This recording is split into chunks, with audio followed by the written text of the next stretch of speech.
to ensure that indeed the Nations Cup will be a success was well done by Morocco. I mean, I remember the last time in La Côte d'Ivoire when that Nations Cup came to an end, the question on almost everyone's lips was, Côte d'Ivoire have done a wonderful job, but can we maintain that standard? And I tell you what, Morocco did a wonderful job. The only takeaway for me is a refereeing bit in some matches.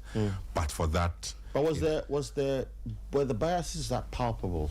Because a lot of people still think they were just a figment of people's sentimental analysis. Well, you can grant that, but also you need to also admit that there were instances where you could not, deny the fact that referees were making so many mistakes in favor of a certain team. If it's diverse, I mean, if it's all over the place, if a referee is having a bad day in a game, you know it's having a bad day. I mean, the calls are all off. But when in not one match, not two matches, I mean, but 3-4 matches, you see a consistent pattern, even though not too glaring, but some key decisions are going away of a certain team. It only leads to people then concluding that perhaps one team is being favored. And interestingly, it was the host nation that were mostly getting these favors. So it was difficult for anyone to want to rub it off or deny the fact that indeed it looks as though the host nation were getting favors one way or the other. What we cannot, however, indicate or prove is whether it was syndicated, it was organized from the top to favor the host nation. No.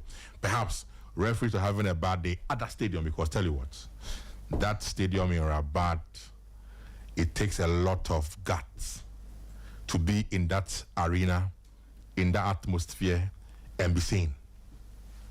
When I say sane, you understand what I mean by sane? Because it's what's the right word? It's intimidating. It's intimidating. I'm sure, Yao, Gary, and others who from here where they can tell you. I mean, the final game, that experience, I always say kudos to that Senegal team. And so it can affect referees as well, because you find yourself in a situation you naturally could be pushed into making some calls that will favor that crowd. Because my brother, it was intimidating. I mean, imagine the over 60,000 people in there, and the edifice is such that it is built in a way that all the noise that it generates stays in there. And it's just amazing. So I don't want to believe that it was, calf or stage fright, or yes, it was calf that possibly was favoring the home team. But perhaps these referees naturally, when they get in there and they realize the ambience and environment, some way somehow, are coerced into sometimes doing things to favor the host team. Coincidental that only happened when the host team was playing. That's why I said. And interestingly, it was only they played all their games at the same stadium. Morocco played all its games at the stadium in Rabat. The voice of sport. And that was the most intimidating venue. When the fans come in there with their whistles and they are blowing it, and the noise levels it generates in there. Because see, I have said it and I'm saying it again.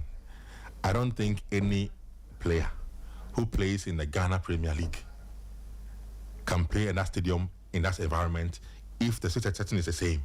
You can't. They'll pull an you crumble. You crumble, I'm telling you.